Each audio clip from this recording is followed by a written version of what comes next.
Okay. I guess I'll start with this cotton candy thing. It's not funny. I just thought about it. All right. Ready? Sort of.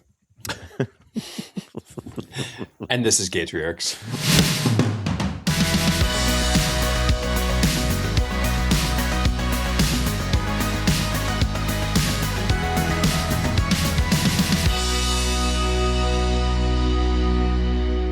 Gayyyyvin, has a cotton candy machine ever worked?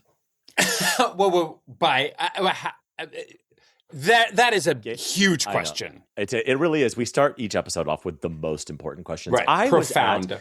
I was at my son's camp has like this big carnival day. There was bounce houses and cotton candy machines and ice cream trucks. It was like one of those.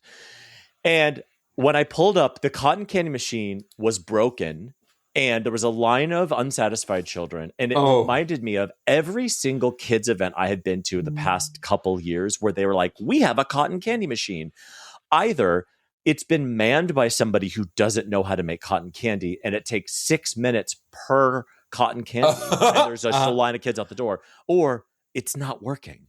And have you ever run a cotton candy machine? Do you know how to make them work? I do not. Okay.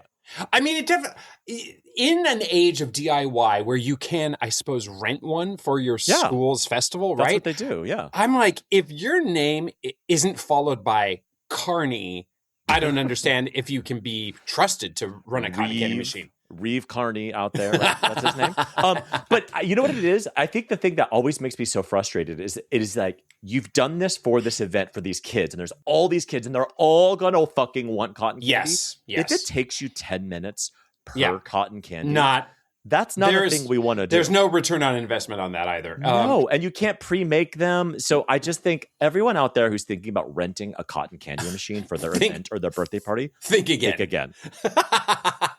Just bake some brownies, maybe some cake pops, and just get them at the Costco, frankly, because come on. I also, here's my confession. I don't like cotton candy. I've never liked it. The texture, it's a texture thing. I feel like I'm eating fabric, and so I don't understand why kids like it at all, frankly. I never liked it. I actually think that's why I like it. It feels like I'm eating fabric, which I don't. Well, I should probably unpack with my therapist why that feels so satisfying to me. That's weird. That is munching on underwear? No. I mean... Well...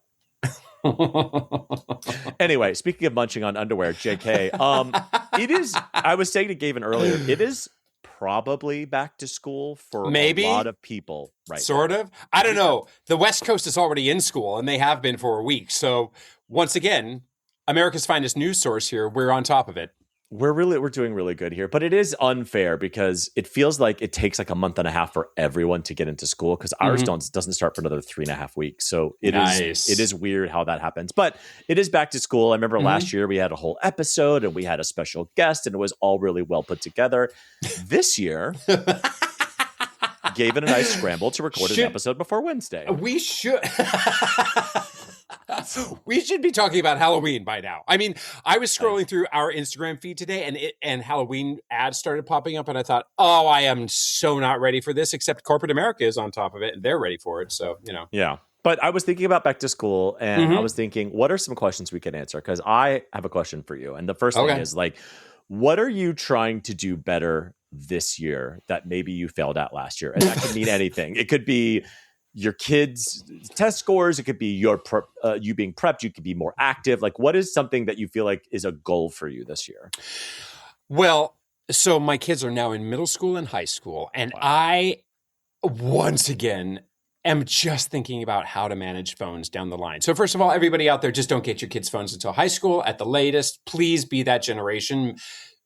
Pick up, David, it's up to you. You have to pick up my mess that I left behind, okay? Yeah. But then figuring out what my kids' activities are, so that they don't just come home and sit on their phones. My son is a big soccer player. I don't have to worry about that because he's just immediately going to go to soccer. But my daughter doesn't have a lot planned for the semester. And even though overworking kids, she's not old enough to actually have a job, so she's got to have activities of some kind so she doesn't just come home and sit on her phone. That's per usual what I'm thinking about. But then also going into it, I'm still trying, here's that navigating the balance of enjoying the end of summer and not thinking about school just yet, but obviously you do need to think about it. And then realizing none of it is that big a deal. I mean, it is a big deal, but just like don't overstress it.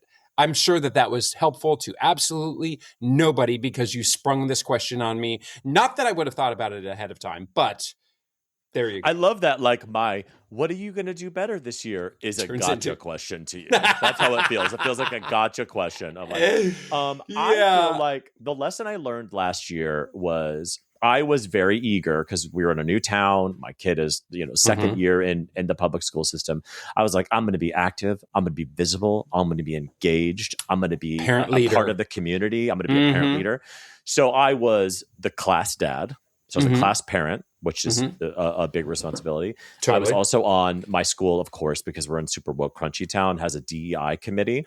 Love it. So I got on the DEI committee for the PTA. I was on the PTA. I did all these things. The thing I'm going to try to do this year is not do any of that. None of it? You're just tapping out. Well, I'm not fully tapping out, but what I realized last year is it is a huge amount of work to do all of that shit. Because people literally go, hey, will you just do something for the kids today? And I'm like, what do you want me to do? Whatever. It's not that they're like, hey, could you run the bake sale? That's easy. There's like some infrastructure there. They'll be like, yeah, you're supposed to do some stuff for the kids today. And you just have to fucking come up with all of it. So anyway, I have realized that I cannot be counted on to be this proactive with 2 different schools, by the way, and all the different summer barbecue, this and all that. So, but my school has something really smart. You can sign up to be on a committee where they only reach out to you if they need somebody last minute. So it's like this group. You're the alternative. Correct. You're the number 2. And I have been second choice my entire life. Obviously. I mean, listen, obviously. But it's always a bridesmaid. Listen, it's been my entire career. So I think this year what I'm going to do is I'm not going to be the class parent. I'm not going to be the head of any committee. But I will be either a supporting person or I will be on this like backup committee because it's too much fucking work. Well, to make you look like the lazy asshole that you are, I would also encourage everybody out there to do something and get a little involved in their school because many hands make light work. And it's always the same 8 people who do everything at every school across the country. But those 8 people just, I don't know. It's kind of nice to be able to get to know your principal a little bit better and find some way to be involved in the school, whether it's a DEI committee or a PTA or a class. But it's so easy to become the parent who will watch things happen and be annoyed by it and complain and won't do anything about it, right? Yeah. Like, so I get you could be on the committee to write more emails to the parents, and you can be the one to plan more spirit weeks for the parents. I know, but that's what I mean is a lot of people are like, how dare they spend $10,000 on the mural outside the building? I'm like, great. You can either come to the meetings and be a part of those decision-making processes, or you can not be a part of that and just quietly be annoyed by things. But I get it. Like, I'm not going to be like, oh my God, how dare they do this when I'm not coming to the meetings? I just way overextended myself last year. And I feel like I disappointed a lot of people. So I am not going to overextend myself this year. One of the things that we have been on top of actually this year is that 2 of my biggest failures as a parent, obviously it's a long list. Which is your 2 children? Never buying my kids pajamas. We've discussed this before. Terrible pajama buyer. And 2, new backpacks and new lunch boxes. But I was so thrilled. We've talked about this. Growing up, it was such a big event that you got, 2 outfits, a new backpack, all the crayons and a lunchbox.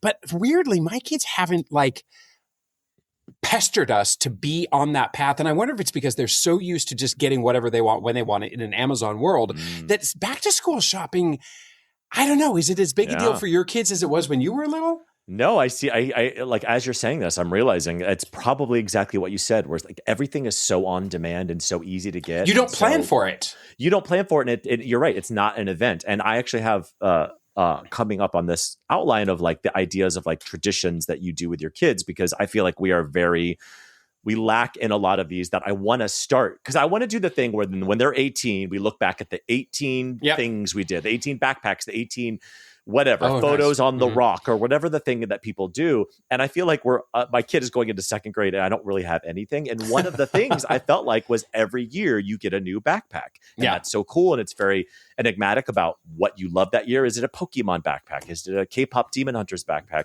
Yeah. And so that is something we are going to do. But you're right. There's no like, oh my God, I can't wait to choose my backpack this year. My kids have basically kind of like used a backpack 2-3 years in a row, which is, hey, great. And but lacks the specialness. So my daughter has been carrying the same really ugly quilted, because apparently it's cool. I don't know. Quilted lunchbox for the last 2 years, and it is fugly. So she got a new one, exactly the same. Still ugly, just clean. But she is really excited about having that lunchbox. But anyway, we have belabored this. But wait, my question to you is like, do you have any of these like yearly school traditions, like photos or ice cream after the first day? Do you have any of those? Yeah, actually, we do the requisite photo ahead of time with a chalkboard that says their class number, and that's all. But now it has become even they just roll their eyes and like, yeah, let's take the picture, hurry up. And we tend to go to McDonald's after the first day and get French fries and milkshakes. That's kind of fun though. Mm-hmm. Right? Like I like that stuff because, to get a little sentimental and cheesy, like you do think, I feel like the older my kids get, I'm thinking more and more about like establishing memories and nostalgia for their future self to look back on. And it's up to us to build now. And recognizing special days for the special day that it is, and doing something out of the ordinary. So it does stick out in their minds, and something that they look forward to and are excited about. Yeah, we've done ice cream after the first day of school. Like we all go to an ice cream place. We have ice cream before dinner. It's like this big thing. But we have ice cream other times. So is it special enough? I don't know. You know what I mean? Like, and I overthink it. We do the little chalkboard signs, except we have them make their own sign, which has been kind of fun because the first couple are pretty fucking cute. Ugly. If I'm like, really? You want the sticker there, right there? But yeah, like I'm starting to like. Some of this is the TikTok algorithm, which has been haunting me for years. But like making sure that you build these memories, so on their 18th birthday, you can have their little cupcakes for every little fucking party leading up to their door when they wake up. That whole thing. Oh my God, you're way too deep on parenting nostalgia TikTok. That's for sure. I know. Well, we've had some drama in the house of late, and I think it's all completely age appropriate and whatnot. And it's all the same old shit. I mean, we're trying to negotiate having some gratitude, not being an entitled little shit, and having reasonable limits and phone usage, basically. And my wonderful, wonderful daughter, whom I love more than anything, knows how to argue. She also does not yet really know how to apologize to her parents. Because what a beautiful combination. Because she is so fantastically focused on being right. At which, hey, the apple doesn't fall far from the tree. I know.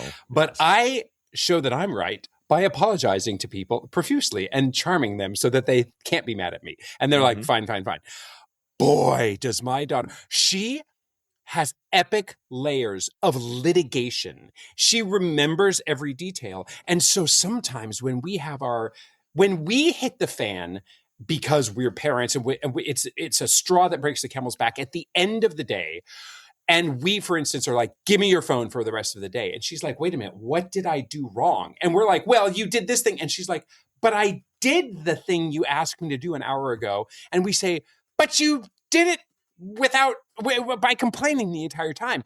And she's like, but I still did it. And you're like, damn it. And then she goes deep and we go deep and we're suddenly frantically swimming in this pool where we're trying to not look like the completely irrational ones. And we realize, as we know, parents are all the problem, but she's getting really good at arguing. And I don't know that parenting, man, it is not for the faint of heart.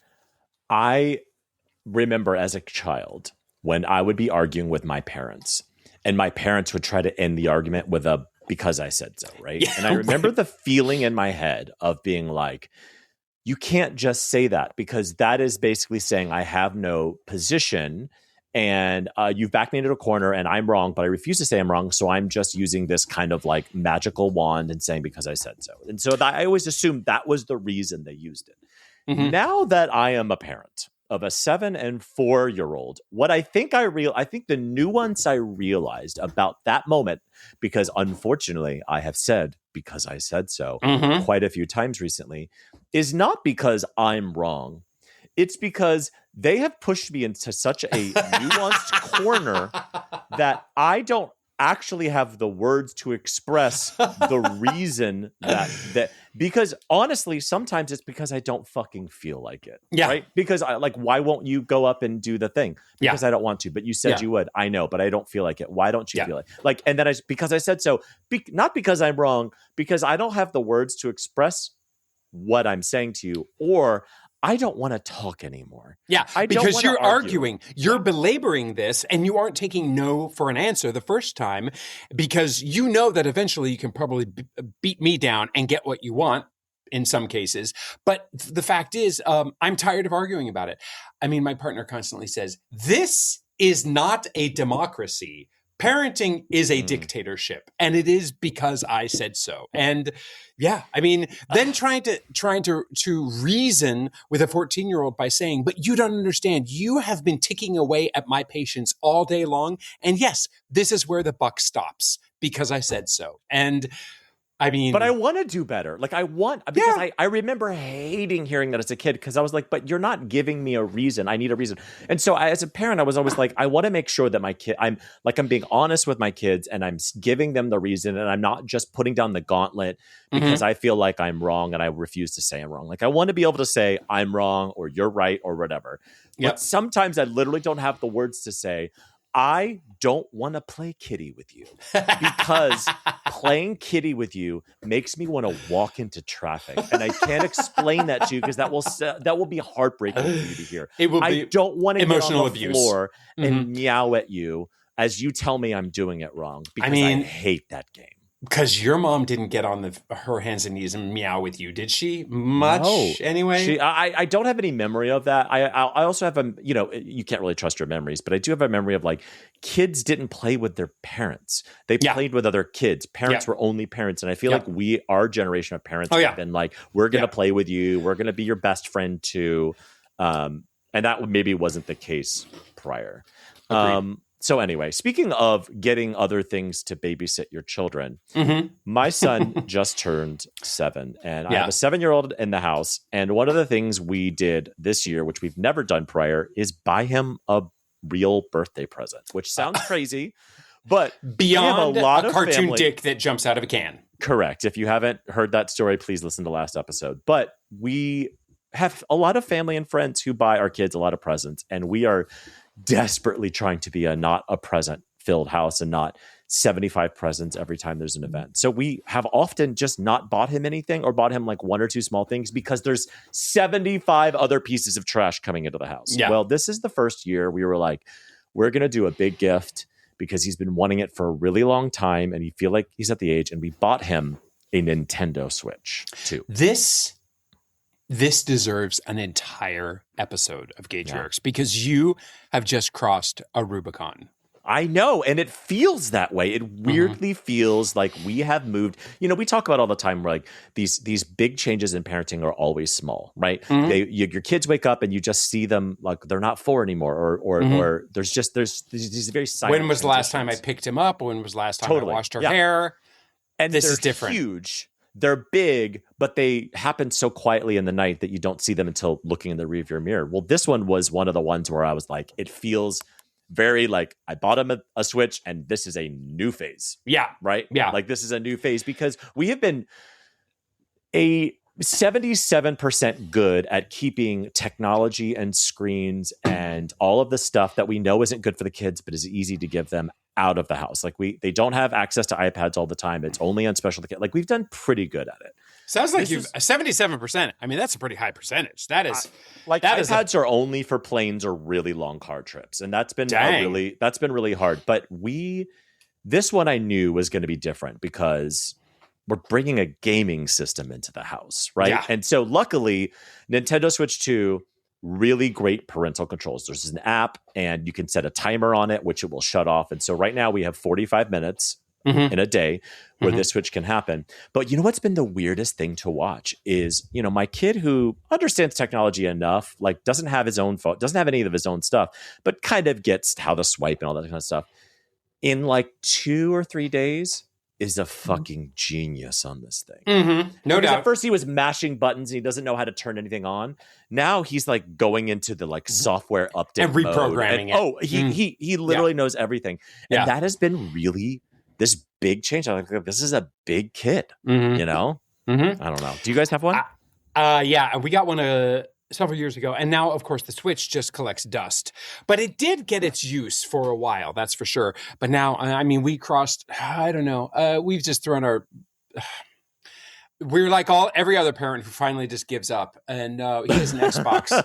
I mean, and we've done so many things that are just... I know we're going to be that generation. Kids are going to look back and be like, I can't believe that you put that drug in my hand. But you know what? I feel like you're right. Every parent eventually gives up. The challenge is to give up as late as possible. You're all going to give up. Every parent out there, if you're a pre-parent, if you're not a real parent and you're a listener of our show, don't you be a parent and you think, I'm not going to do this. Get down off your high horse. You will, but hopefully you'll do it way later than most people. But also it's just all about managing limitations, honestly. And it is an endless battle, but it's instilling self-regulation in your kids. And it's going to take till they'll be in college and hopefully have, if they go to college, have some kind of self-regulation. Yeah. But that's because I don't believe in it. Embargoes anyway, because it's just going to make them want to mainline whatever it is later. So at least try to introduce it under your own tutelage and hope that it goes somewhere. I don't know. Welcome. I look forward to season, what are we, 17 of Gaytriarchs now, where you will be complaining about the Nintendo Switch almost as much as I complain about iPhones. Well, speaking of new parents and starting anew, we have a really wonderful, I'm sure you follow them on Instagram, but if not, guests of Gaytriarchs on episode 20. Wow. Episode 20. That was so long ago. Michael and Matt welcomed the birth of their son a couple of weeks ago, and it was really fun to watch because when we interviewed them and we were kind of having our little pre-interview chat offline, they were saying we want to be dads someday and we're trying to do the surrogacy process, but we can't find a surrogate and we're really struggling and we don't know what to do and are we ever going to find anybody? And they didn't really want to put that out there because, whatever. But like it was really interesting to kind of hear that during our interview. And now they're parents. They're dads. They are doing it. They are showing plenty of skin contact with their baby and lots and lots of Instagramming of this cute little nugget. That's for sure. It's so cool to watch somebody. I mean, this is just, it's like when you get old and you're like, wow, look at all the eras of like, we have seen listener and guest in our show come to us as, not a parent, not ready for the process. And now they're parents. And it's just like, it's weird. I feel weirdly proud, even though we have one listener, that we have watched these kind of people become parents in front of our eyes. It's been cool. Talk about making us feel like elders, huh? Yeah. And by the way, their Instagram handle is at Michael and Matt, one word. And if you want to go look at really cute baby pictures, go check them out. Congratulations, guys. Let's move on to our dad hack of the week. You have a great dad hack of the week. Yes. So it is once again, I suppose at my kid's age, it's always fundraising time, which is just such an endless nightmare and it's annoying. But our kids, I mean, it's not an era either where they go door to door solo selling, I don't know, world's finest chocolate, right? We've discussed that before.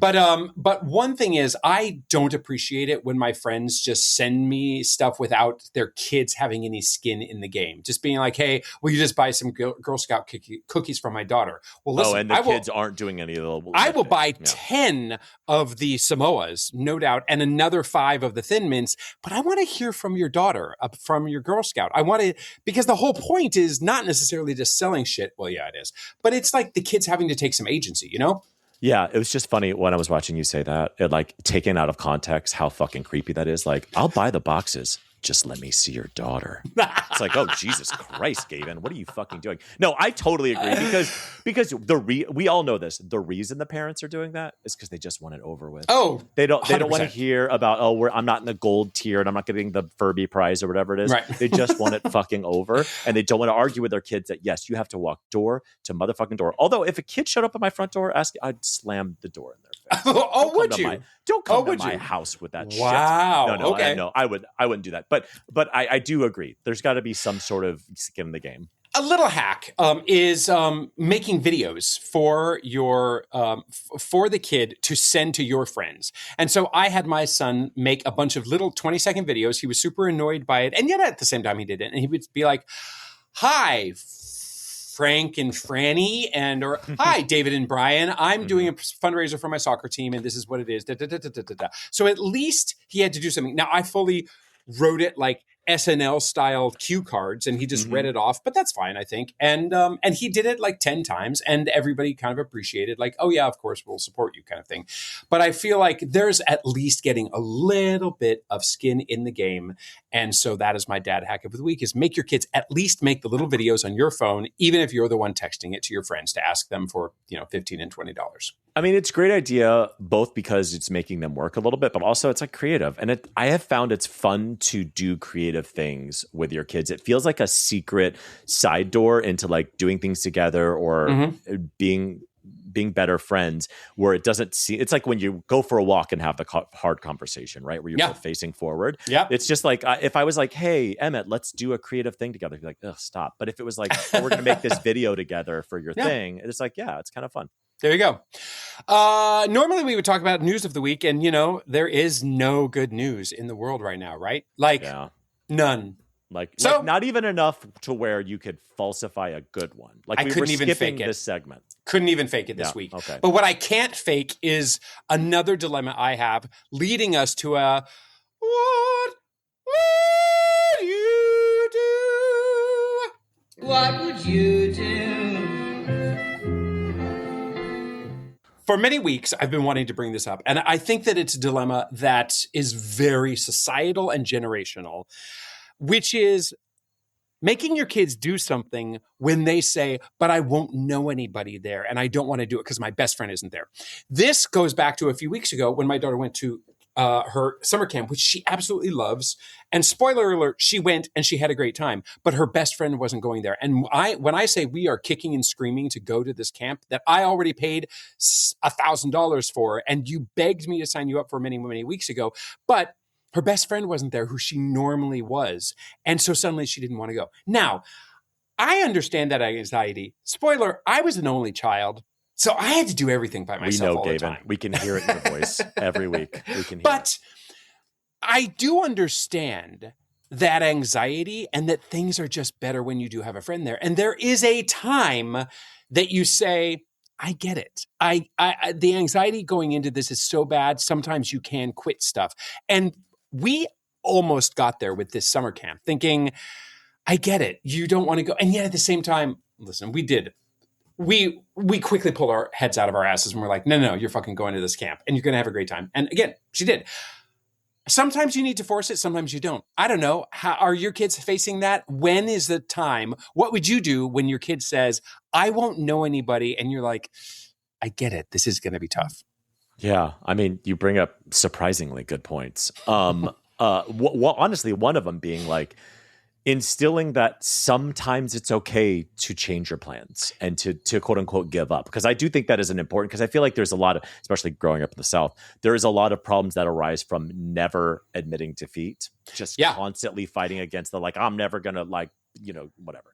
And social obligation, thinking that you have to go into social situations because of what other people are going to say. I mean, come on. I feel like loneliness is a particular Achilles heel for me when it comes to, like, I remember feeling it like in my childhood, it was like the most devastating feeling in the world. And so I'm extra sensitive to it when my kids say they're lonely or nobody will play with me, or what if I don't know anybody? So I feel like sometimes I default to the like solving that problem or the worst part, which I do all the time, which is glossing over. No, don't worry. Your other friends will be there. It'll be like trying to minimize their fear. Right. And I don't want to do that.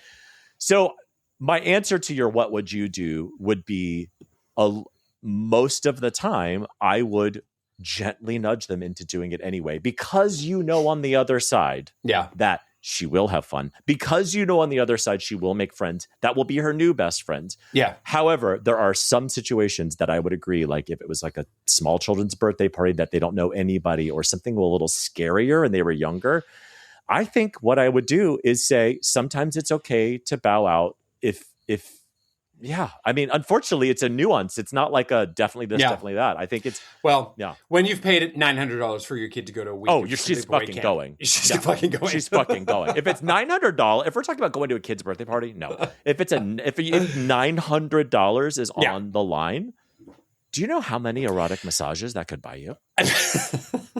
Speaking 14, I'll tell you, 14. Speaking of erotic massages, David, do you want to tell us about our DILF of the week? Usually this is your purview, but for whatever reason in my interneting this week, John Ossoff came across. I mean, we all know who John Ossoff is. He's he's a senator, and he, I don't know why he came across my page or whatever, but I just looked at him and I was like, oh, you are very hot. And I was like quickly Googling, like, is he a dad? Yes, he's a dad. He's not gay, but maybe he did gay stuff in high school. We don't know. Do you know what I mean? Maybe him and his best friend jerked off together in college and they haven't talked about it since. We don't know here. But what we do know is that John Ossoff is hot. He looks like Pete Buttigieg's hotter brother. Oh, you know what I mean? I think that's an excellent comparison. Even though Buttigieg is hot. Yeah, totally. Flat out. They look nothing alike whatsoever. And yet, at the same time, I mean, but let's not... Go ahead. Well, I was just thinking, what if John Ossoff and Pete Buttigieg hooked up one time? Yes. Do you think there's a video of that? If you're our listener and you have access to that video that we just made up right here, please email us at GaytriarchsPodcast@gmail.com and send us the video of John Ossoff and Pete Buttigieg not only having sex, but cuddling afterwards. Well, there is no way to top that. Insert joke. So let's just move on to our other than with our top 3 list. Gaytriarchs top 3 list. 3, 2, 1. All right. This is your week. Yes, it was a vague one, huh? Many different directions that we could take the top 3 icons. Now, I was originally trying to steer clear of people and saying that the peach emoji is an icon and Provincetown is an icon. There were lots of ways to take it, but you know what? I ended up back at slightly less conventional people who are fucking icons. Okay. For me, number 3, Ruth Bader Ginsburg. The original RBG. Yes. The attitude, the humor, the robe. Yes. She would be number 1 for me, but you know what she didn't do? Quit. And she should have quit. Speaking of quitting and being okay with quitting. Yeah, she fucked up. So she's number 3, but not number 1 because she screwed up. But also, but I really appreciate this as an icon because it's not this that she was great or she did good things or she was whatever. But she became, in her last couple of years of life, she literally became bigger than herself. She became a literal icon. That was great. Yeah, love it. Number 2, Jessica Rabbit. Oh, yes. Don't see enough. I feel like she deserves her own spinoff. Why has somebody, listener, why are you not making movies about Jessica Rabbit? She deserves her own movie, don't you think? Her origin story deserves like a prequel for sure. So I mean, it's the dress, the attitude, obviously the bod, the hair. How they animated her tits to go the wrong way so they looked more visible. I love it. Love it. Number 1, the hair. The biceps, the tight tees, the taking people to task, Anderson Cooper. Number 1 icon for me this week. He's an icon. He's an icon. And there aren't enough guys that I can think of as really being icons. They're out there, but I don't know, it takes a certain kind of person to be an icon. And I think Anderson Cooper, for lack of an even more extensive discussion of top 3 icons, he's my number 1 of the week. What about you? Gayyyyvin, I'm so frustrated because your list was great. And I even wrote down 2 different lists to kind of balance out whatever you did. And both of my lists fucking suck compared to yours. Your list was fantastic. And I love it. And now I'm like, what do I even fucking do? I feel like I should just skip this week because yours was so much better than mine. I'm such a fish out of water with a compliment, especially on top threes, that I feel like you're just making this up. But go ahead. No, it does feel mean. Like if I was like, JK, your list sucked or whatever. Right. But like RBG, Jessica Rabbit, I would maybe change the order of them, but your list was fantastic. All right. So I don't know. I have like gay female icons. And then there's a lot of... And then I have a list of like literal icons. Madonna, Whitney, and Cher, obviously. There's just so many ways to take it, but we can revisit top three icons that are inanimate objects another time. Anyway, back to you. Well, no, because that was the list I was going to do. Oh. What? Madonna, Whitney, and Cher, or inanimate objects? Well, no. Okay, so I'll just quickly talk through both because they're not funny or interesting, but I'm just gonna get through them. So my first thought was like, what are some like top three female icons for gay men? Yeah, right. Do you know what I mean? So like a number 3 was Karen from Will and Grace. Totally. Right? Like absolute icon. Totally. Number 2, Ursula. Right? Yes. Yes, totally. But I wanted to think of a list of like why, like people who are not gay who don't understand, like would they be confused? Right? Why is a fucking octopus a gay man's icon? It's an inside joke for sure. It is an inside joke. And number 1 would be Ina Garten. Totally. What a fucking gay icon that would confuse straight people. Yes, wildly.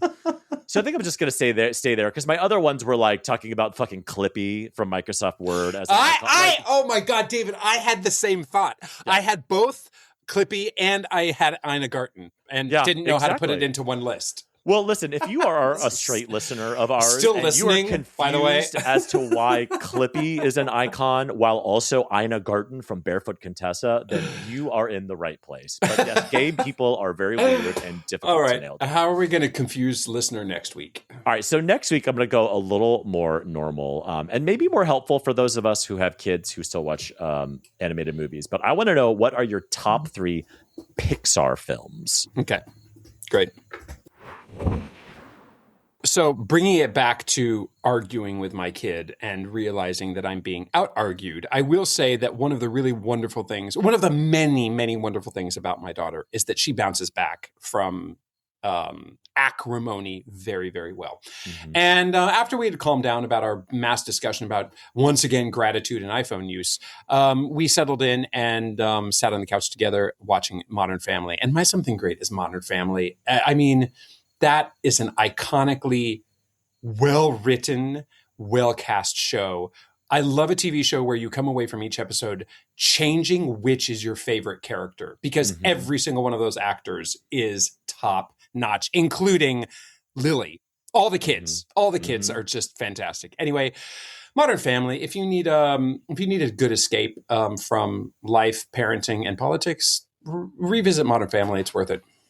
Quickly Googling acrimony. What does that mean? All right. Well, so my something great this week is we went and spent the weekend with some friends and we traveled and we were in the car for a really long time. And my kids are not used to that. They are used to maybe half hour max. And then they start arguing and literally hitting each other and pulling shit out of each other's hands. And it's just the worst. And so we don't want to put iPads in front of them, but we will. But we found this podcast series called Circle Round. I don't know if you've ever heard of this series. No, I don't know it. It is so great. So it is basically, there's like these short little podcasts. They're less than 30 minutes long. They're usually between 15 and 20 minutes. And they're stories. It's kind of like somebody reads a story, but they have sometimes celebrities, sometimes like D-list celebrities voicing these characters. So it's kind of like a radio play and they tell these stories. Oh, that's fun. But it's not just like the duck went to the pond and said hi. It is like, these like all the stories are based out of like some sort of like, you know, they're like, this one comes from, you know, ancient Egypt. This one comes from rural China. And there's these like cultural stories with like really interesting names, but also big words for kids. And they don't talk down. They don't dumb it at all. It is like really, they use words like acrimony and stuff. But it is really, it's a really cool thing. And so I played it for my kids and they fucking loved it. They quieted down. They would ask questions. And at the end of every episode, the narrator goes, so what do you think the duck thought when da-da-da-da? And the kids will pipe up or whatever. Nice. So, yeah. So yeah. You see, I feel like you have something you want to say. No, I don't. I'm lamenting the fact that I don't think I could get my kids interested in that. But maybe Well, could it be for all ages? Point. Yeah. Well, right. I mean, it is definitely meant for younger kids. I would say 10 and under, the way the stories are. And also, I think at 14, after your kids have had like screens their whole lives, they're not going to listen. Listening to, it's like, do you remember back in the day when you could like jerk off to just a picture of a guy in his Speedo? Do you remember those days? And that is our show. If you have any comments, suggestions, or general compliments, you can email us at GaytriarchsPodcast@gmail.com. Or you can DM us on Instagram. We are at GaytriarchsPodcast. On the internet, David is at David FM Vaughn everywhere, and Gayyyyvin is at Gayyyyvin Lodge on Acrimonious. Please leave us a glowing 5-star review wherever you get your podcasts. Thanks, and we'll ride in a car with you next time on another episode of Gaytriarchs.